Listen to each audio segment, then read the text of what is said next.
નમસ્કાર દર્શક મિત્રો, મહામંથનમાં આપ સૌનું સ્વાગત કરું છું।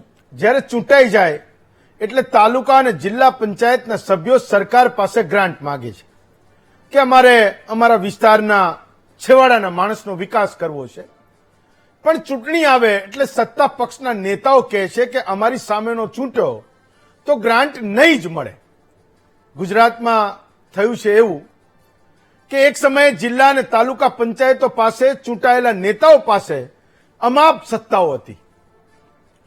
સરકારને વિશ્વાસ ન રહ્યો કે નેતાઓ ખરેખર જનતાનું કામ કરી રહ્યા છે, તો આજે તાલુકા અને જિલ્લા પંચાયતોમાં નેતાઓના હાથમાંથી વાસ્તવમાં સત્તા જતી રહી છે। પંચાયતોમાં જીતનારા ડેલિગેટ કડક ઇસ્ત્રીવાળા કપડાં પહેરીને ફરે, જનતા એના નેતાના હારતોરા કરે, સારા પ્રસંગોમાં બોલાવે, પણ એમના હાથમાં છે શું એ આજની તારીખે વિચારવાનો પ્રશ્ન છે। જમીનને બિનખેતી કરવાની સત્તા પહેલા જિલ્લા પંચાયતોના હાથમાં હતી। વર્ષો પહેલા એવું કહેતા કે પંચાયતમાં બિનખેતી કરાવી હોય તો એકરે 25,000 રૂપિયા થતા હતા। નેતાઓ પોતાની પાસે એ બિનખેતી કરાવવાનો કંઈક હિસ્સો રાખે અને અધિકારીઓને કંઈક આપે। જો દમદાટી મારીને કદાચ એક એકરે 25,000માં પણ પતતું હતું। આજે સ્થિતિ ઊંધી છે। અધિકારીઓના હાથમાં સત્તા આવી તો પૈસા અધિકારી લે છે અને નેતાઓને આપે છે। તો આવી સત્તાઓ એક કલેક્ટરના હાથમાં ગઈ તો ભ્રષ્ટાચારના કિસ્સાઓ ડબલ થઈ ગયા। છેલ્લા 2-4 વર્ષોમાં કેટલાક કલેક્ટરો સામે જે ફરિયાદો નોંધાઈ એમાં એ બિનખેતી કરવાના જ મોટા ભાગના કિસ્સાઓ છે। તો ગામડું હોય તો 50,000 થાય, શહેર હોય તો જમીન પ્રમાણેના પૈસા થાય, સ્ક્વેર મીટરે પૈસા લાગે છે। લોકોની મુશ્કેલીઓ એમ વધી કે 8 અધિકારીઓના અભિપ્રાય માટે ફાઇલો ફરે, બધા એનો ભાગ લે તો ભ્રષ્ટાચાર પણ થાય અને સમય પણ જાય। પણ સરકારને એવું લાગ્યું કે પંચાયતોમાં નેતાઓ જ બધો માલ ખાઈ જાય છે, એટલે સત્તાઓ રાજ્યએ પોતાના હસ્તક કરી લીધી છે। આ આજના સમયની વાત છે। ચાહે કોઈ નેતા એના ગ્રાન્ટની ગમે એટલી વાતો કરે, પણ જ્યારે ચૂંટાયેલા નેતાઓને કોઈ ગ્રાન્ટ આપે છે તો શું થાય છે એની વાત કરું છું, જે મોટા ભાગના મારા દર્શકોનો પણ અનુભવ હશે। શહેરોમાં કોર્પોરેટરને મહાનગરપાલિકા ગ્રાન્ટ આપે છે તો નગરસેવક શું કરશે કે જ્યાંથી સૌથી વધારે કમિશન મળતું હોય એવી વસ્તુઓ પાછળ એની ગ્રાન્ટ વાપરશે। શહેરોમાં તમે જુઓ તો બાકડા મન ફાવેતા મૂક્યા હોય। કોઈ વોર્ડમાં તમે જાઓ તો આપણને એવું લાગે કે આ વોર્ડમાં નાગરિકોના મનમાં બાકડા મૂકવા એ જ વિકાસ છે, અથવા તો કોર્પોરેટર એવું માને છે કે જનતા તો બાકડામાં જ ખુશ છે, ગ્રાન્ટ બાકડામાં વપરાય તો જનતા ખુશ છે, આપણે આપણું કામ થાય છે, તો જ્યાં હોય ત્યાં કોર્પોરેટરનું નામ એ બાકડા ઉપર લખ્યું હોય। આ આજની વાસ્તવિકતા છે। જિલ્લા તાલુકામાં પણ બાકડા વિશે તો કંઈક આવી જ પરિસ્થિતિ છે। માનો કે ચોકમાં હાઈમાસ્ટ ટાવર લગાવે છે, એવું કહેવાય કે ફલાણા નેતાની ગ્રાન્ટમાંથી આ લાઇટનો ટાવર મૂક્યો છે, અજવાળું તો આપે, પણ તૈયાર 1 લાખમાં થયો હોય ને ચોખ્ખું 2 લાખનું બિલ મૂકવાનું, 1 લાખ રૂપિયા સીધા વધે તો કમિશન મળે છે। એટલે કામ એવા જ થાય કે કંઈક ગ્રાન્ટનું નામ બતાવી શકાય। રચનાત્મક કામ બહુ ઓછા થાય છે જેમાં જનતાનો પોતાનો વિકાસ થતો હોય। આરસીસી રોડ બનાવવામાં નેતાઓને ખૂબ રસ હોય છે, આપણે જાણીએ છીએ। નીચે રોડ તોડવાનો નહીં અને ઉપર આરસીસીનું સ્ટ્રક્ચર જલ્દી તૈયાર થઈ જાય। સામેવાળા પાસેથી 20% નક્કી જ કરી લેવાના, પાછા આપે તો જ એ મંજૂરી માટે હા પાડવાની। ઓકે, તો આખો ખેલ એ માત્ર ડેલિગેટ કે કોર્પોરેટરના નામે જે ગ્રાન્ટ ફાળવાય છે એનો છે। આણંદના સાંસદ આંકલાવમાં એક સભાને સંબોધન કરી રહ્યા હતા, બોલી રહ્યા હતા। એમણે કીધું કે જીતવાના તો અમે જ છીએ, પણ જો કોંગ્રેસના સભ્યો ચૂંટાયા તો એ સભ્યોને અમે ગ્રાન્ટ નહીં આપી। 2021માં 231 તાલુકા પંચાયતોમાંથી માત્ર 18 તાલુકા પંચાયત કોંગ્રેસ જીતી હતી, એમાંની એક આંકલાવ તાલુકા પંચાયત પણ હતી। તો ચૂંટણી પહેલા નેતાઓ જનતાને ડરાવી રહ્યા છે, એના મતને બદલવા માટે જે કરવું પડે કરી રહ્યા છે। એમાંનો જ એક વિડીયો એ વાયરલ થઈ રહ્યો છે। આ વિડીયો સાંસદ મિતેશ પટેલનો છે। જનતા જવાબ માગે એ તો દૂરની વાત છે, પણ નેતાઓ એ સ્પષ્ટ કરી રહ્યા છે કે પરિણામ ગમે તે બાજુ આવશે, તમારું એટલે કે મતદારોનું શું થવાનું છે। ચૂંટણીનો આ પણ એક રંગ છે। કેટલાક તમારા સવાલો આ વાયરલ વિડીયો વિશે પૂછીશું.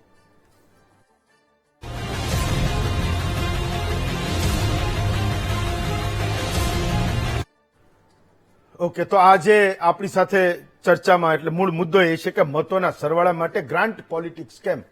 આપણી સાથે 5 વક્તાઓ છે. મિતેશ પટેલ છે, આણંદના સાંસદ છે. કિશનસિંહ સોલંકી છે, ભાજપના નેતા છે. નિશાંત રાવલ છે, કોંગ્રેસના નેતા છે. રાજેશભાઈ ઠાકર છે, રાજકીય વિશ્લેષક છે. અને આણંદથી એક લોકલ એ જ વિસ્તારને સમજતા એક પત્રકાર છે, હિમાંશુભાઈ પંડ્યા. એમને પણ હું લઈ આવું છું. તો સૌથી પહેલા મિતેશભાઈને જોડું છું. મિતેશભાઈ, મહામંથનમાં આપનું સ્વાગત કરું છું. પહેલો સવાલ તો એ છે કે આ તો લોકશાહી છે. ભાજપે લડે, કોંગ્રેસે લડે, આપે લડે ને તમને ના ગમતો હોય અપક્ષ ઉમેદવાર પણ લડે. ઘણા બધાના ફોર્મ જેને પાછા ખેંચાય તમામ લોકો લડે. ભાઈ, ચૂંટશે તો જનતા ચૂંટશે. લોકોએ નક્કી કરવાનું છે કે મત કોને આપવો. આ ચૂંટણી પહેલા તમે લોકોને ડરાવી રહ્યા છો કે ભાઈ ચૂંટો ગમે એને, ગ્રાન્ટ અમે નહીં આપીએ જો અમારો ના ચૂંટો તો. બહુ ગંભીર. આખો વિડીયો કદાચ તમે મારો જોશો ને જોયો તો તમને ખ્યાલ આવશે. આખો વિડીયો અમુક જગ્યાએ અમુક મીડિયામાં અડધો જ વિડીયો મૂક્યો છે. હું ટોટલી એવું બોલ્યો છું કે 5 વર્ષ સુધી કોંગ્રેસનું શાસન હતું, તાલુકા પંચાયત કોંગ્રેસ પાસે હતી. 7 સદસ્યો આપણા ભારતીય જનતા પાર્ટીના જીતેલા હતા. 7 સદસ્યોને કોંગ્રેસે એક પણ રૂપિયો ગ્રાન્ટ આપી નથી. કોંગ્રેસ તાલુકા પંચાયતના પ્રમુખ ભારતીય જનતા પાર્ટીના 7 સદસ્યો જોડે એવું કે ભાઈ તમારી તાલુકા પંચાયતમાં તમે ચૂંટાયેલા છો ત્યાં કયા વિકાસના કામો કરવા છે. આ લોકો રાઇટિંગમાં આપે, આ લોકો નીચે સુધી પબ્લિક સુધી જાય અને રાઇટિંગમાં લઈને આવે પછી કોઈ રૂપિયો ગ્રાન્ટ ના આપે. એટલે આ લોકોને હંમેશા ત્યાં આગળ નાગરિકો સુધી મૂર્ખ બનવાનું થાય એવું વર્તન કરતા હતા. ત્યારે આ લોકો મારી પાસે આયા ભારતીય જનતા પાર્ટીના સદસ્યો કે સાહેબ અમારે આવું થયું છે. મેં 7ને મારી ગ્રાન્ટમાંથી આપી મૂકું, તમે જેટલા વચનો આપ્યા છે ને વચનો પૂર્ણ કરો અને મારી ગ્રાન્ટમાંથી તમે આ રૂપિયા લઈ જાઓ અને તમે આ મારી ગ્રાન્ટમાંથી કરીને તમે વચનો પૂર્ણ કરો. જો એવું એ લોકોએ કર્યું હોય તો મેં કાલે આપણા નાયબ મુખ્યમંત્રી હર્ષભાઈ સંઘવી સાહેબને એક રજૂઆત કરી કે સાહેબ જયારે 20માંથી સ્ટેજ પરથી જ કરી છે. મારો વિડીયો તમે આખો જોજો કે 7 સદસ્યોને જો આ રીતે ગ્રાન્ટ ના આપ્યું હોય અને આ વખતે ભારતીય જનતા પાર્ટીની તાલુકા પંચાયત બેસવાની છે કારણ કે જે રીતનો માહોલ છે અને જે રીતે મતદાતાઓએ મન બનાવી દીધું છે કે આ વખતે ભારતીય જનતા પાર્ટીને આપણે મત આપવા છે, એ રીતે મેં કોન્ફિડન્સથી કહ્યું હતું કે કોઈ કદાચ 1-2 સભ્ય જો કોંગ્રેસનો જીતે તો આપણે પણ એમને ગ્રાન્ટ નહીં આપીએ, પરંતુ જે મત વિસ્તારમાંથી કદાચ કોંગ્રેસ જીતેલો સદસ્ય આવશે એને આપણે એ મત વિસ્તારમાં નાગરિકોને અન્યાય નહીં થવા દઈએ. ત્યાં આગળ ભારતીય જનતા પાર્ટીનો જે તાલુકા પંચાયતમાં સદસ્ય હારેલો હશે એના થ્રુ ત્યાં મત વિસ્તારમાં આપણે વિકાસના કામો કરીશું. મિતેશભાઈ, તમે તો સીધા સાંસદ બન્યા પણ એ વાત બરાબર જાણો છો કે લોકશાહીમાં જનતા એ નેતાઓને તપાડીને નેતા બનાવે છે. ઓકે, તો આ તો બદલાની વાત છે. જનતા તપાડીને નેતાઓ બનાવે છે. ના, એના જેવું મેં તમને આગળ ઉમેરીને જ કીધું કે ત્યાં વિકાસના કામો કરે છે, બદલાનું નહીં. આ લોકો તો આ રીતે વર્ષોથી ભારતીય તમે જાણો છો કે આંકલાવ મત વિસ્તાર એક કોંગ્રેસનો ગઢ અમિતભાઈનો ગઢ છે.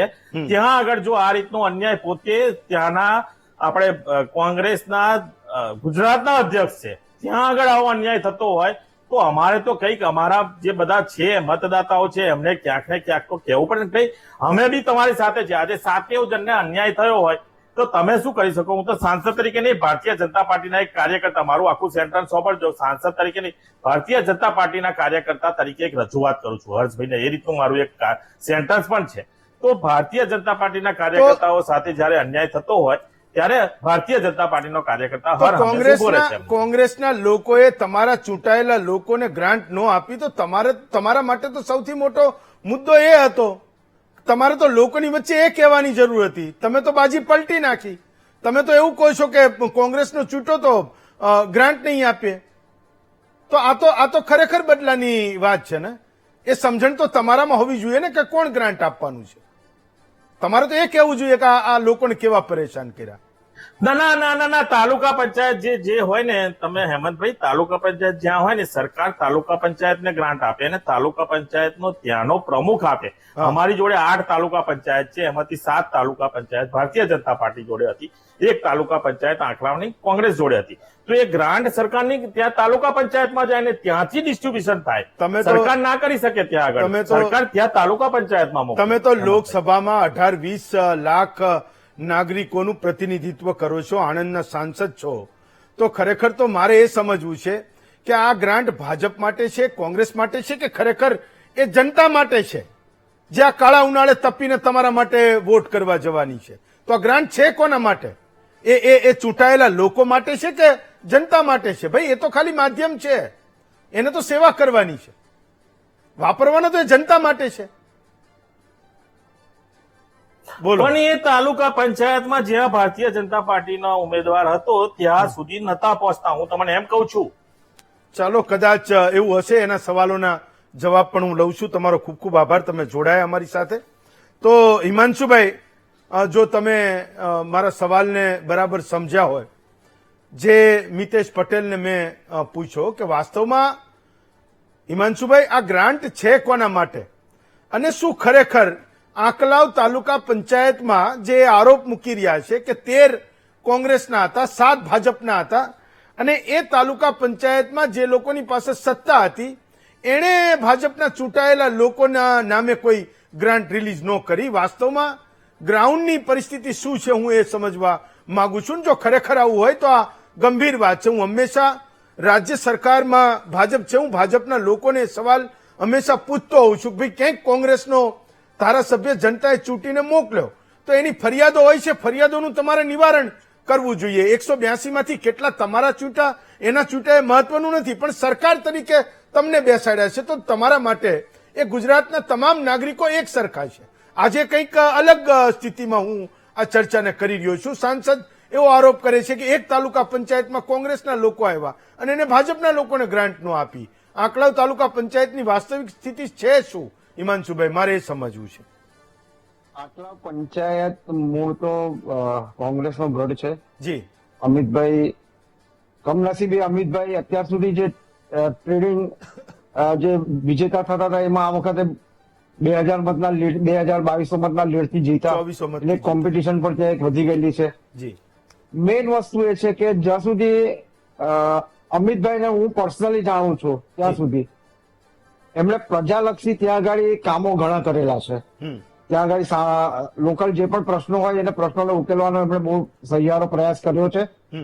મિતેશભાઈએ જે ગઈકાલે સ્ટેટમેન્ટ આપ્યું એમાં મિતેશભાઈની એક ભૂલ એવી છે કે ખુદ કેન્દ્રમાં સાંસદ છે, માનો કે એમના સભ્યોને કે એમના ચૂંટાયેલા સભ્યોનો કોઈ અન્યાય થતો હોય તો એમની પોતાની ગ્રાન્ટમાંથી પણ ગ્રાન્ટ ફાળવીને એમના ચૂંટાયેલા સભ્યોના વિસ્તારમાં કામ કરી શકે છે.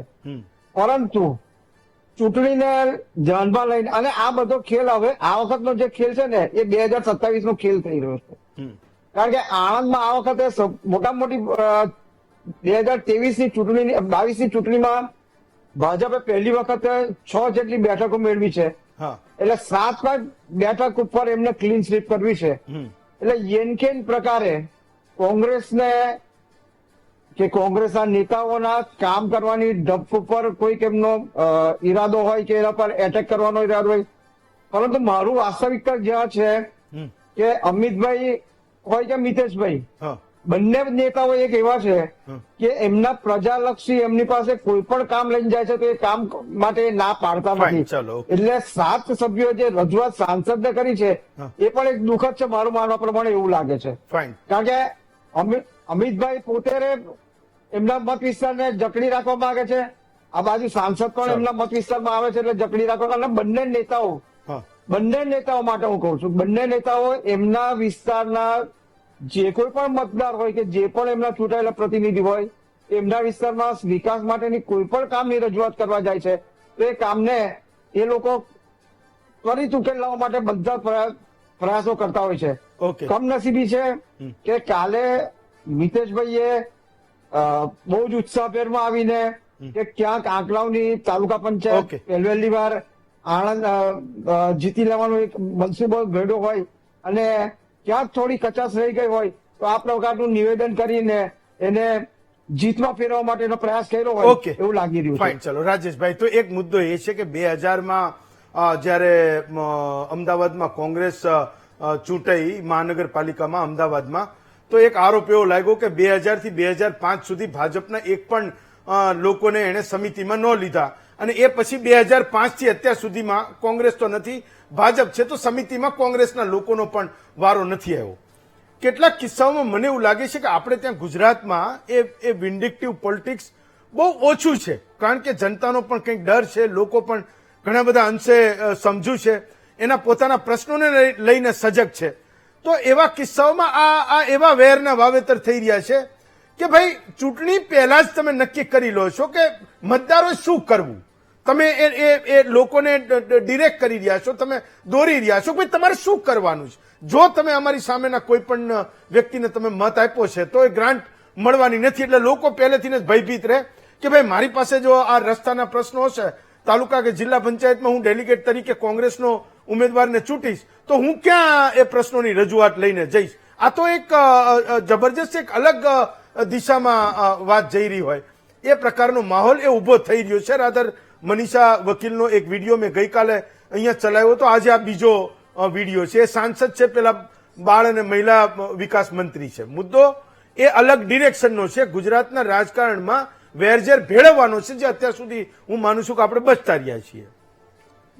જો હેમંતભાઈ, મુખ્ય વાત એ છે જી કે જે માન્ય સાંસદ શ્રી કહી રહ્યા છે હા. કે ગ્રાન્ટનું 1 રૂપિયો નહીં આપવું, સૌથી પહેલા તો એ પૈસા મિતેશભાઈ પટેલની તિજોરીમાંથી તેમને આપવાના છે. જી. એ એમની વ્યક્તિગત પૈસા છે કે ઘેર એની ગ્રાન્ટ છાપે છે હા. અને આપવાની તો એવું અથવા છે એમની નહીં. ફેક્ટરીમાંથી એમની આવતા હોય એવું ફેક્ટરીમાંથી છે. આવે જેવું છે નહીં. બીજું, એમણે જે ગ્રાન્ટના પૈસા જે તાલુકાની અંદર કોઈ સભ્યને આપ્યા છે તો એ સભ્યના વ્યક્તિગત એના ઘર ખર્ચ માટે આપ્યા છે એવું પણ નથી.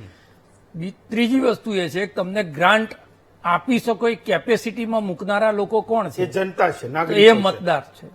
તમારી જે રાજકીય સ્પર્ધા છે કે વેરની વસૂલાત છે કે પ્રજાની અંદર એક બીક પેસાડવાની કોશિશ કરો છો, એની અંદર તમારી વેરની વસૂલાતનો ભોગ જે છે એ છેવટે કોણ બને છે? તો એ પ્રજા બને છે. બીજું, કોઈ પણ કોન્સ્ટિટ્યુઅન્સી હોય, તાલુકા પંચાયત હોય, એક નગરપાલિકાનો વોર્ડ હોય, વિધાનસભા હોય કે સંસદીય વિસ્તાર હોય, કોઈ પણ વ્યક્તિ જીતે કે હારે, દાખલા તરીકે ભારતીય જનતા પાર્ટીમાંથી મિતેશભાઈ જીત્યા હશે તો એમને જીતવા માટે જે વોટ મળ્યા હશે એની સામે એમને હરાવવા માટે પણ 1,00,000-1.5 લાખ વોટ મળ્યા હશે. એવી જ રીતે જે તાલુકા પંચાયતમાં કોંગ્રેસના લોકો જીત્યા હશે તો ત્યાં ભારતીય જનતા પાર્ટીના લોકોના વોટ તો પડ્યા હશે. જ્યારે તમે એમ કહો છો કે હું આ પૈસા એમાંથી 1 પણ રૂપિયો આ ગ્રાન્ટ નહીં ફાળવું, ત્યારે તમને મત આપનારા જે તમારા સમર્થકો છે એમનો પણ વિકાસ ક્યાંક ને ક્યાંક તમે અવરોધો છો. બીજી વસ્તુ એ છે કે અમને મત આપશો તો જ અમે જે છે અમને મળતી ગ્રાન્ટ એ જમીન ઉપર ઉતારીશું. એનો મતલબ એ થયો કે તમે એક એવી પ્રક્રિયા શરૂ કરવા જઈ રહ્યા છો, રાજકીય પ્રક્રિયા, કે જ્યાં જે જીતશે ત્યાં એ કામ કરશે, જ્યાં હારશે ત્યાં કામ નહીં કરે. એટલે જે તાલુકા પંચાયત કોંગ્રેસ પાસે આવી તો કોંગ્રેસ જે છે ભારતીય જનતા પાર્ટીના લોકોનું કામ નહીં કરે, જ્યાં ભારતીય જનતા પાર્ટી છે ત્યાં કોંગ્રેસના લોકોનું કામ નહીં કરે. આખરે એનાથી સફર કોણ થવાનો છે? તો મતદાર થવાનો.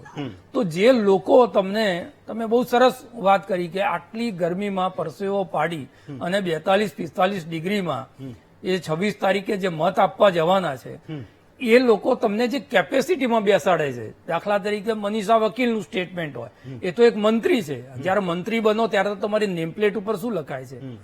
માન્ય મંત્રી શ્રી ગુજરાત રાજ્ય, માન્ય મંત્રી શ્રી ભારતીય જનતા પાર્ટી તો લખાતું નથી. તમે જે છે આખા ગુજરાતના પ્રતિનિધિ થઈ જાઓ છો.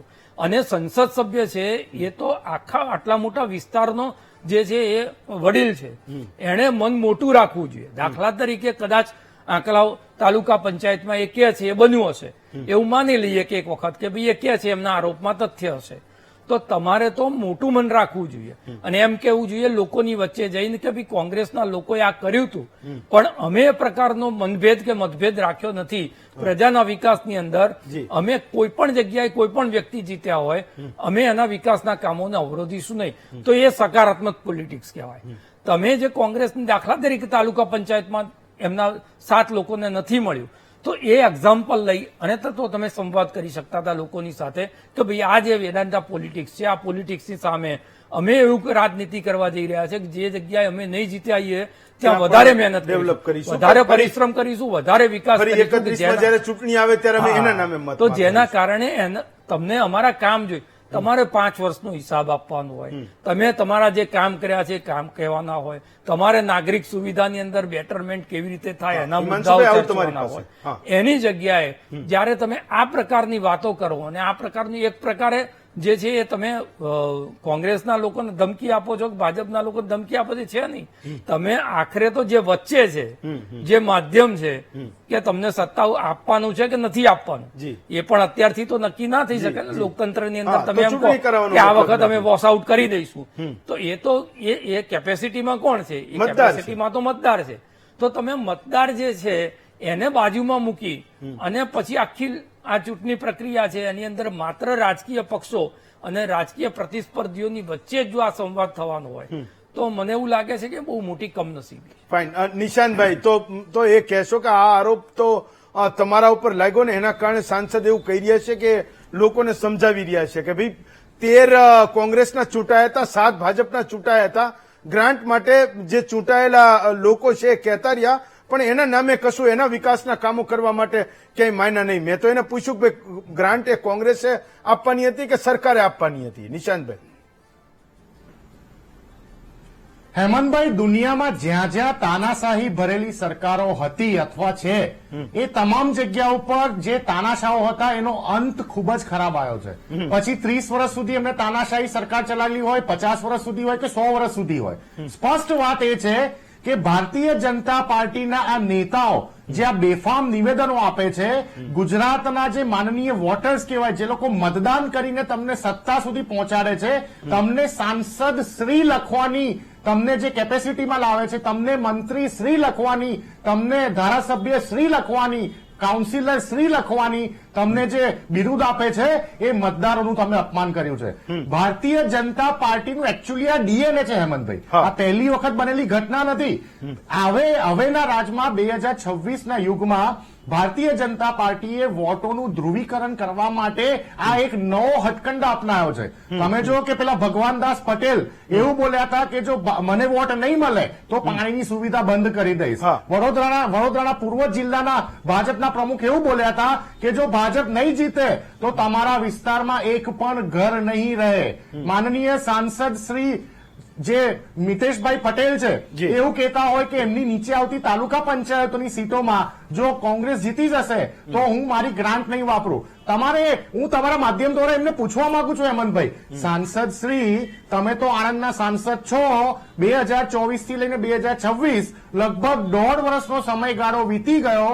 2024માં જયારે તમે સાંસદની શપથ લીધી, શપથ તો તમને યાદ હશે નહીં, પણ જયારે તમે કહે કે તમે આ બધા લોકો કેવા છે કે 2019 ફરી વખત જયારે સાંસદ એમને જયારે શપથ લીધી, યસ, એમને જયારે આ 24માં શપથ લીધી ત્યારે આ લોકોને જો એક તો ભારત દેશના સંવિધાન જોડે આ લોકોને કોઈ મતલબ નથી, એટલે શપથ પર એ લોકો ખાલી નામની લેતા હોય છે. શપથની રિયાલિટી એ લોકો ક્યારે પણ ગ્રાઉન્ડ પર લાઈને નથી મૂકતા. પરંતુ મારે એમને તમારા માધ્યમ દ્વારા સવાલ કરવો છે, જો એ કદાચ સાંભળતા હોય. સાંસદશ્રી, મારી પાસે ડેટા છે કે તમે તમારા જ વિસ્તારમાં તમને જે દર વર્ષે 5 કરોડની ગ્રાન્ટ મળે છે સાંસદ તરીકે, તમે અત્યાર સુધી મેક્સિમમ 40 થી 60 લાખ રૂપિયા જ વાપર્યા છે. એટલે કે તમને મળતી ગ્રાન્ટના 8 થી 10% જ તમે વાપર્યા છે. તો તમારી તો ગ્રાન્ટ વાપરો. તમે કોંગ્રેસની ગ્રાન્ટની ચિંતા કરો છો કે કોંગ્રેસની સીટોની ગ્રાન્ટની ચિંતા કરો છો તો તમારી ગ્રાન્ટ પહેલા વાપરો. આ કહેવાની વાત એ છે કે આ લોકોનો અહંકાર તમે જો. પેલા મંત્રી શ્રી ગુજરાત રાજ્યના શ્રીમતી મનીષાબેન વકીલ એવું કે છે કે અમારી સરકાર ગુજરાતમાં છે, અમારી સરકાર કેન્દ્રમાં છે. જો કોઈ કાઉન્સિલર કે કોઈ તાલુકા પંચાયતનો સદસ્ય કે કોઈ જિલ્લા પંચાયતનો સદસ્ય જો કોંગ્રેસનો જીતીને આવે તો અમે એના કામ નહીં કરીએ. ગાંધીનગરમાં અમારી ઓફિસમાં એને એન્ટ્રી પણ નહીં થવા દઈએ. મને આ બધાને પૂછવું છે કે ગાંધીનગરની તમારી કેબિન, તમે જે સરકારી ગાડીમાં ફરો છો એ, તમે જે સરકારી ચા પાણી નાસ્તા કરો છો એ શું તમારા પોતાના જે બેંકમાં ખાતા છે એમાંથી આવે છે પૈસા કે કમલમમાંથી આવે છે પૈસા? આ જનતા જે તમને ગ્રાન્ટ આપે છે ને, આ જનતા ટેક્સ રૂપી જીએસટી ના રૂપી જે તમને ગ્રાન્ટ આપે છે એ ગ્રાન્ટ પાછી તમારે જનતાના સુખાકારી માટે વાપરવાના છે. આ કોઈ કમલમમાં હવેથી આવેલા રૂપિયા નથી. આ તો એવું થયું હેમંતભાઈ કે કોંગ્રેસને જે લોકો મતદાન કરે છે શું એ લોકો ટેક્સ નથી પે કરતા?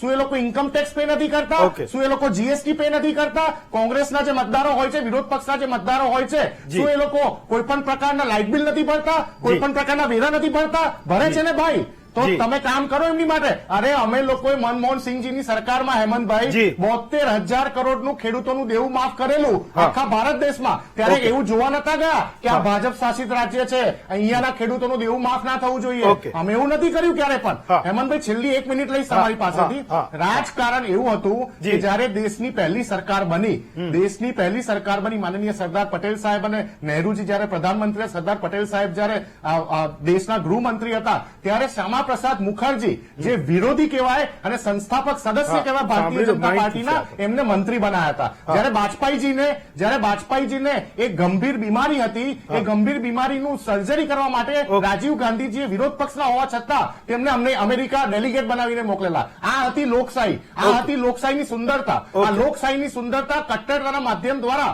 વિરોધ પક્ષને મારવાનો, તોડવાનો ભય, બીક અને હવે તો મતદારો પર આ ઇમ્પ્લિમેન્ટ કરી રહ્યા છે. અત્યાર સુધી ફોર્મો પાછા ખેંચાયા fine, હા. ભય, બીક, પૈસાના જોરે અને હવે મતદારો જોડે આ કામગીરી કરી ચાલો રહ્યા છે. હું સૌથી પહેલા એ વિડીયો ચલાવવાનું મારી ટીમને કહું છું. નહીતર કિશનસિંહ પાછા એવું કહેશે જેમ સાંસદ કહી ગયા કે ભાઈ અધૂરો ને કાપી કૂપીને એ વિડીયો ચલાવ્યો છે. તો પહેલા સાંભળી લો કે વાસ્તવમાં એ જે શબ્દ છે એનો મિનિંગ છે શું. સૌથી પહેલા ચલાવો ભાઈ મિતેશભાઈને. જેટલા પણ આપણે તો એમને વોશ આઉટ કરીશું, પણ જો કદાચ એકાદ પણ જીત્યો ને એને આપણે 1 પણ રૂપિયાની ગ્રાન્ટ નહીં આપીએ. હું તમને અહીંયાથી કહું છું કે 1 પણ રૂપિયાની આપણે ગ્રાન્ટ નહીં આપીએ. આપણે એ રીતનું આંકડાઓ બનાવવાનું છે. આપણા ડેપ્યુટી સીએમ સાહેબ આવ્યા છે અને આપણે બધાને જે પ્રમાણેનું આંકડાઓ જોતું હશે એ પ્રમાણેનું આંકડાઓ બનાવી આપશે.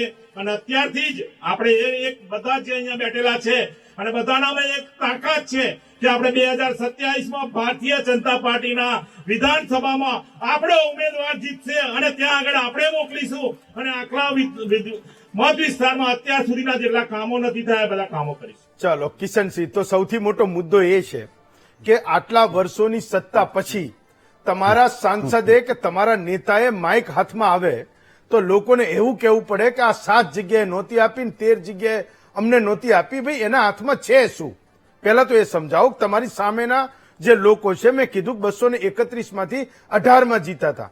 ઠાકર સાહેબે કીધું કે ભાઈ ચલો કોઈક સંજોગોમાં એવું છે પણ ખરું, આંકડાઓમાં એવું બન્યું પણ છે ખરું. તો એ 17, 18, 20 લાખ મતદારોનો એક પ્રતિનિધિ છે, એને સામેથી એવું કહેવું જોઈએ કે એને કર્યું એ આપણે નથી કરવાનું. વોશ આઉટ થઈ જાય, 1 ચૂંટાય 2 ચૂંટાય, તાલુકા પંચાયત બને અને ભાજપની સત્તા આવે તો લોકોના ભરી ભરીને કામ કરવાના છે.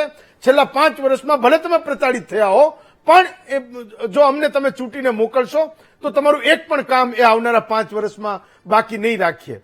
મને એવું લાગે છે કે ક્યાંક કે નેતાઓને રોકવા માટે કોઈ કહેતું નથી, અથવા તો એક વાત એવી ચાલી રહી છે કે ભાઈ અત્યારથી જ તમે એ પાળ બાંધી દો, લોકો સમજી જાય કે એને કઈ તરફ રહેવાનું છે. મને છે ને હેમંતભાઈ, હા તમને જ છે. તમારો ફોન ચાલતો રહે. ગુડ ઇવનિંગ હેમંતભાઈ. હા. સૌ પ્રથમ તો આપણી સંસદીય લોકશાહીમાં હંમેશા ગુજરાતની અસ્મિતા જળવાઈ રહે અને ઇલેક્શન કમિશનની આચાર સંહિતા જળવાઈ રહે એ અતિશય જરૂરી બાબત છે.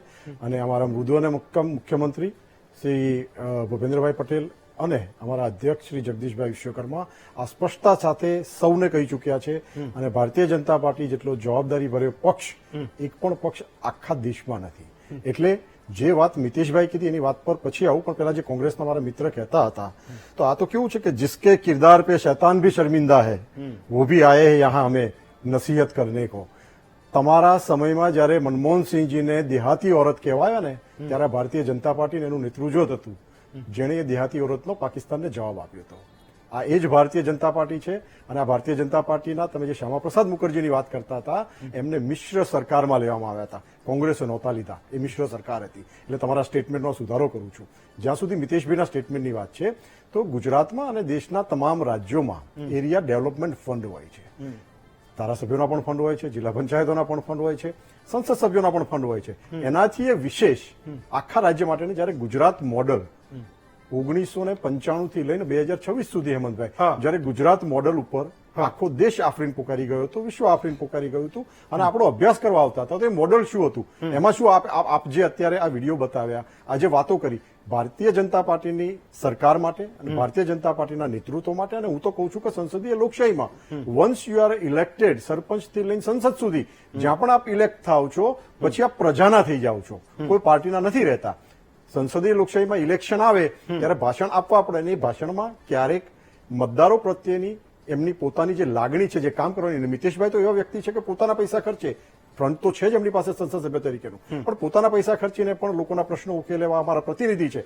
એટલે એમાંનો કહેવાનો આશય જે હતો એ આશય એ હતો કે જ્યારે આંકલાવ નગરપાલિકા ભારતીય જનતા પાર્ટીના સભ્યો સાથે ભેદભાવ કરી રહી છે ત્યારે સંસદ સભ્ય પાસે એમની રજૂઆત થતી હોય અને એ રજૂઆતના ભાગરૂપે એમણે આ વાત કરી હોય, પણ વિષય ગુજરાતનો એક પણ ખૂણો ભારતીય જનતા પાર્ટીની સરકાર જે સર્વાંગી વિકાસની વાત છે એ સર્વાંગી વિકાસમાં બાકી રાખવા માંગતી નથી.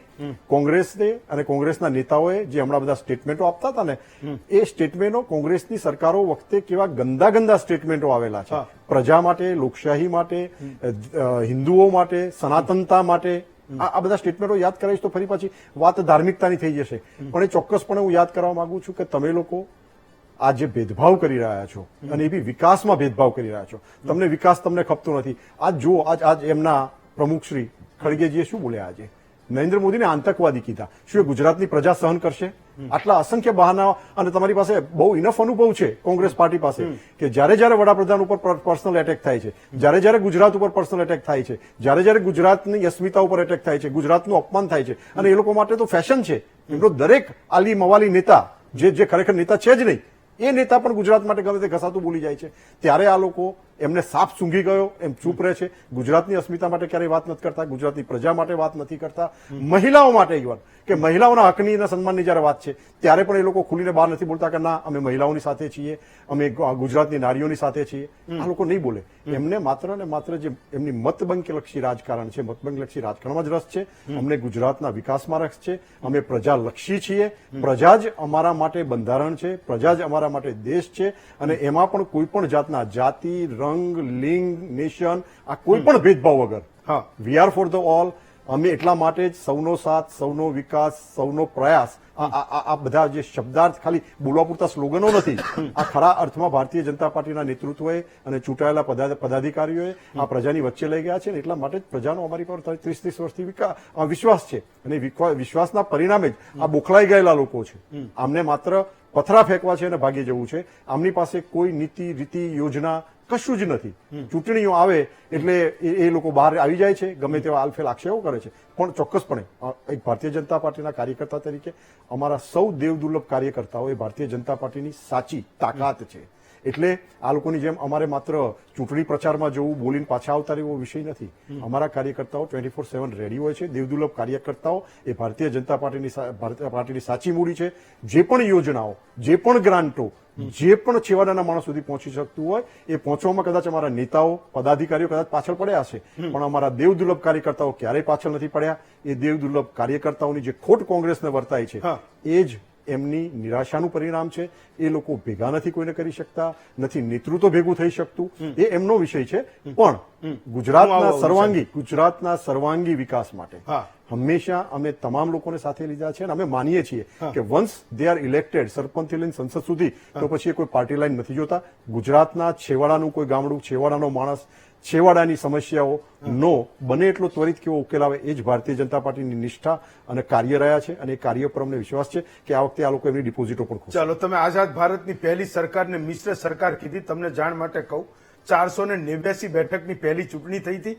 364 એમાંથી કોંગ્રેસ જીતી હતી, 489 મિશ્ર સરકાર. શ્યામા પ્રસાદ મુખર્જી જેના જે કોટામાંથી મંત્રી હતા એ જનસંઘના 3 સાંસદો ચૂંટાયા હતા. તો 364 સાથે કોંગ્રેસની ક્લિયર મેજોરિટી. ફાઇન. હા, હિમાંશુભાઈ, તમારે કંઈક કહેવું હતું. હિમાંશુભાઈ, તમારે કંઈક કહેવું હતું જ્યારે રાજેશભાઈ કંઈક કહેતા હતા. હિમાંશુભાઈ, બોલો. મેઇન મુદ્દો એ છે કે ગઈકાલે જે મિતેશભાઈ જે સ્ટેટમેન્ટ કર્યું એના બીજ ગયા મહિને જિલ્લા પંચાયતની ખાસ સાધારણ બજેટની સભા યોજાઈ હતી. એમાં કોંગ્રેસના 7 સભ્યો, ચૂંટાયેલા સભ્યોએ જિલ્લા પંચાયત પ્રમુખને રજૂઆત કરી હતી કે ભાઈ તમે આટલા બધા વિકાસની વાતો કરો, 400 કરોડનું બજેટ છે, તમે અમારા વિસ્તારમાં તો બજેટ આલતા નથી, ફાળવતા નથી. જી એ વખતે જિલ્લા પંચાયત પ્રમુખે, આઈ વોઝ ધેર એટલા માટે મને યાદ છે, હા. ત્યારે જિલ્લા પંચાયતના પ્રમુખે એવું કીધું કે જેવું વાવો તેવું લણો. હા એટલે એના બીજ જિલ્લા પંચાયતની સામાન્ય સભાથી જ બી રોપાઈ ગયેલા. ઓકે ફાઇન, ચલો આમાં નિશાંતભાઈ કશું તમારે નવું નથી. સમજ્યો. નિશાંતભાઈ તમારે કંઈક કહેવાનું હતું. નિશાંતભાઈ. હેમંતભાઈ, મારે બે વાત કહેવી છે. જી. એક તો માનનીય કિશનસિંહને કહેવા માંગુ છું કે તમારા દેવ દુર્લભ કાર્યકર્તાઓ હવે તમારી પાર્ટીથી નારાજ થઈને બેઠા છે. અમે લોકો ગ્રાઉન્ડ વર્ક કરી રહ્યા છે. કિશનસિંહ, તમે કદાચ ગ્રાઉન્ડ વર્કમાં એસી કેબિનમાંથી ઉતરીને ગયા હોત તો તમને જાણકારી મળી બિલકુલ એવું જતી નથી. કે તમામ જગ્યાઓ પર ગુજરાતમાં તમારા દેવ દુર્લભ કાર્યકર્તાઓ વિરોધ પ્રદર્શન કરી રહ્યા છે. એમને ટિકિટો નથી મળી. બીજી વાત તમને હું સ્પષ્ટ કરી દઉં કે તમારા દેવ દુર્લભ કાર્યકર્તાઓ મંત્રીઓ બનશે તો અમને ખૂબ જ ખુશી થશે, પણ કોંગ્રેસમાંથી આવેલા લોકો તમારી ત્યાં ઇઝીલી મંત્રી બની જાય છે. સાથે સાથે એ પણ સ્પષ્ટ કરી દેવા માંગુ છું કે તમે જે વાત કરી કે કોંગ્રેસ ધોવાઈ ગયું છે અને કોંગ્રેસની આ નીતિ ને કોંગ્રેસની ફલાની નીતિ, સાહેબ તમે જેટલા પણ કાર્યો ઉપર અત્યારે સ્ટેમ્પ મારી રહ્યા છો એ બધા સરકારી, એ બધી તમામ સરકારી મશીનરી કોંગ્રેસના શાસનમાં બની છે. મારે એમાં ડીપલી નથી જવું, જી. પણ અમને હેમંતભાઈ આખા ગુજરાતમાં એક અવાજ બિલકુલ આવી રહ્યો છે આ વખતે કે અત્યાર સુધી 25-25, 10-10 વર્ષથી જિલ્લા પંચાયતોમાં 10 વર્ષ પહેલા કોંગ્રેસનું શાસન હતું, પણ 10-10, 15-15 વર્ષથી જે જનતા ભારતીય જનતા પાર્ટીને નહીં પરંતુ પ્રધાનમંત્રી મોદીજીના નામથી ને એમના ફેસથી જે વોટ કરતા હતા એ તમામ લોકો અત્યારે બોલી રહ્યા છે ખુલીને કે અમે કંટાળી, અમારી ભૂલ હતી. કારણ કે આ સ્થાનિક સ્વરાજ્યની ચૂંટણી છે. આ ચૂંટણીને ભારત દેશના રાજકારણ, રાજ્યના રાજકારણ જોડે કોઈ લેવા દેવા હોતા સમજો. નથી. કોઈ લેવા દેવા બિલકુલ હોતા નથી. કિશનસિંહ. એટલે કિશનસિંહ કિશનસિંહ, મૂળ મુદ્દો એ છે. નિશાંતભાઈ, કિશનસિંહ, હું અને સમજો. જે મિતેશ પટેલ જે બોલ્યા છે, હા જી હા, હું નિશાંતભાઈ. સમજો તમારી વાત. કિશનસિંહ, મૂળ મુદ્દો એટલો જ છે કે તમે વાત બધું મિશ્ર કરવાની કરો છો, બધાને ભેગા લઈને ચાલવાની કરો છો કે ને છેવાડાના માણસના વિકાસની વાત કરો છો, પણ જે પાર્ટીની વાત આવે, જે તમારા સિમ્બલ પર જે લોકો ચૂંટણી લડે છે ને એની હારવાની વાત આવે ને સામેનો કોઈ જીતી જાય તો આ બધી મિશ્રવાળી ભાવના છે ને એક જ સેકન્ડમાં તૂટી જાય છે. મૂળ કહેવાનો ખાલી આટલો જ અર્થ છે જે તમને પૂછવા માંગે છું. રાધર જનતા પણ પૂછે છે. તમારા પ્રશ્ન બદલ આભાર હેમંતભાઈ, પણ બિલકુલ એવું નથી. ભારતીય જનતા પાર્ટી ક્યારેય કોઈ ભેદભાવ કરતી નથી. એટલે નિયત સારી રાખજો નહીં, એમ. બિલકુલ નિયત સારી છે ને એટલા માટે જ પ્રજાનો વિશ્વાસ અમારા ઉપર ટકેલો છે, અમારી પાર્ટી પર ટકેલો છે. અને અગેન એન્ડ અગેન અમે દરેક જગ્યાએ આ કહીએ છીએ આ વાત કે પ્રજા માત્ર ને માત્ર કમળને જુએ છે, ઉમેદવાર કોઈ પણ હોય. કમળમાં અને અમારા નેતૃત્વમાં જે વિશ્વાસ છે, જે વિશ્વાસ સંપાદન કરવામાં અમે સફળ રહ્યા છીએ. 30 વર્ષથી એન્ટી ઇન્કમ્બન્સીનો સામનો નથી કર્યો. એમણે વિકાસની વાત કરી હોય તો આવો આપણે નિશાંતભાઈ ડિસ્કશન કરીએ. વડોદરા, અમદાવાદ, જામનગર, ભાવનગર, સુરતમાં કેટલા પુલો બન્યા, કેટલા અમે એમાં તળાવો બનાવ્યા, અમે કેટલા કિલોમીટર રોડ, રસ્તા, ગટર ના કામો કર્યા. આપણે વાત નહીં, એ કાગળો બતાવવાથી કઈ નહીં થાય. પ્રેક્ટિકલ એના માટે જમીન પર ઉતરવું પડે. કાગળમાં તમે સોશિયલ મીડિયામાં તમે જે બતાવો છો ને અને એની પરીક્ષા છે, જે પુલ બનાયા, રસ્તા બનાયા. તમારે આજે મારે અનફોર્ચ્યુનેટલી હું પર્સનલ વાત નથી કરતો, પણ નિશાંતભાઈ તમે જે મમદાની સ્ટાઇલમાં પ્રચાર કરો છો બરોડામાં, બરાબર છે? I mean it's a good, very good. ધનતુરત લોકશાહી માટે સારું છે મમદાની સ્ટાઇલ. એટલે મુસ્લિમ મમદાની સ્ટાઇલ પ્રચાર તમે જે કરો છો ને, ઇટ્સ અ ગુડ, એ કરવો જોઈએ તમારે. પણ અહીંયા હિન્દુસ્તાની પ્રજા મમદાની પ્રચાર નહીં ચલાવે. ડિફીટનો સામનો કરવો પડશે, કારણ કે પ્રજા તમારા ઉપર વિશ્વાસ નહીં કરે. ભારતીય જનતા પાર્ટી માટે એટલા માટે વિશ્વાસ કરે છે કે જે કામો નથી થયા, જેના તમે આ કાગળ લઈને ફરો છો ને, એ પણ પૂર્ણ કરવાની જવાબદારી પ્રજા એવું સમજે છે કે ભારતીય જનતા પાર્ટી છે અને ભારતીય જનતા પાર્ટી જ આ કામોને પૂરા કરી શકશે. એટલે તમે તમારે બેનરો લઈને ફરતા રહો, મમદાની સ્ટાઇલમાં બેનરો ઊંચા કરીને ફરો, અમને કોઈ જ વાંધો નથી. ઠાકર સાહેબ, લાસ્ટ કમેન્ટ તમારી આ ચર્ચાના અંત ભાગમાં. મૂળ મુદ્દો એ છે કે વાવો એવું લણશો. ક્યાંક નેતાઓમાં જિલ્લા સ્તરે પણ એ વાતની ખાતરી થઈ ચૂકી છે કે એમણે આગળના 5 વર્ષમાં કયા પોલિટિક્સ તરફ જવાનું છે. બિલકુલ. એટલે આખી આ જે ચર્ચા હતી ને, ચર્ચામાં એક શબ્દ કિશનસિંહ બોલ્યા, ચૂંટણી પંચ. એટલે મને યાદ આવ્યું કે ચૂંટણી પંચની પણ ભૂમિકા હોય અને જ્યારે નિષ્પક્ષ ચૂંટણી કરાવવાની જેની જવાબદારી હોય, કે જેની અમ્પાયર તરીકેની જવાબદારી હોય, એણે આ તમામ સ્ટેટમેન્ટ છે એ સ્ટેટમેન્ટ ઉપર કેટલું એમનું ઓબ્ઝર્વેશન છે, એને કઈ રીતે બંધારણીય સ્ટેટમેન્ટ છે કે નહીં, એને ધમકીની ભાષા ગણવી જોઈએ કે ના ગણવી જોઈએ, એ પ્રકારની જે પોતાની રીતે સ્વતઃ જે કરવું જોઈએ એ કામગીરી અત્યાર સુધી ક્યાંય દેખાઈ નથી. એટલે આ તો એમણે એમ કીધું ચૂંટણી પંચ એટલે યાદ આવ્યું કે ના પણ આવી એક વ્યવસ્થા પણ હોય છે. સવાલ એ છે જી. કે ભારતીય જનતા પાર્ટી કોંગ્રેસ એકબીજા ઉપર વૈચારિક પ્રહારો કરે, કામની ત્રુટીઓને લઈને એકબીજાની આલોચના કરે, કામ કર્યા છે એની વાત કરે અને લોકોની સાથે જાય ત્યાં સુધી આપણને કશો જ વાંધો હોતો નથી. પણ જ્યારે એની વચ્ચે પ્રજાનો જ્યાં સ્ટેક છે જી. એ વાત કે જે પૈસા જ પ્રજાના છે અને પ્રજા માટે વાપરવાના છે, એ પૈસા પ્રજા માટે વાપરવાની જે તમને કેપેસિટી છે એ પણ પાછી પ્રજાએ જ આપી છે. એટલે લોકતંત્રની અંદર માત્ર તંત્ર રહે અને લોકો બાજુમાં મુકાઈ જાય એ પ્રકારનો જયારે સંવાદ કે જે પ્રકારની ચર્ચાઓ થાય ત્યારે ઇન્ટરવીન કરવાની જવાબદારી મીડિયાની છે. અને એટલે તમે એ જે વિષય છે એ લઈને અહીંયા આવ્યા છો એ બદલ વીટીવીને પણ મારે અભિનંદન આપવા પડે અને પ્રજાએ આ પારખવાનું છે. જી.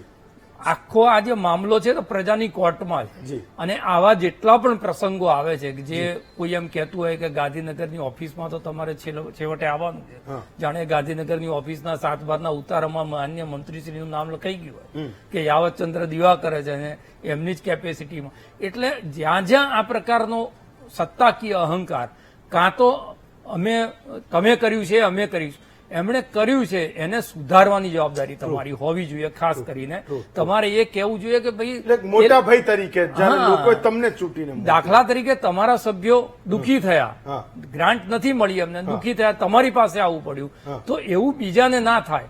કારણ કે ગ્રાન્ટ તો આખરે તો પ્રજાની હતી. એ જો સકારાત્મક ત્યાં મેસેજ ગયો હોત તો આજે આપણે જે ચર્ચા કરીએ છીએ આખી જુદા પાસાની, એના બદલે એક સારા પાસાની ચર્ચા કરી હોત કે ભાઈ એક સંસદ સભ્ય એવા પણ છે કે જેમણે એમ કીધું કે ભાઈ અમારી સાથે આજે એ ચર્ચા આપણે કરતા આજે એ ચર્ચા કે ભાઈ આ માર્ગ ઉપર બધા લોકોએ ચાલવું હા, જોઈએ. એટલે એક્ઝામ્પલ તમે શું સેટ કરો છો પોલિટિક્સમાં એ બહુ મહત્વનું. ચલો કિશનસિંહ, નિશાંતભાઈ, રાજેશભાઈ અને હિમાંશુભાઈ ચારે વક્તાઓનો ખૂબ ખૂબ આભાર માનું છું. એક નાનકડો એવો બ્રેક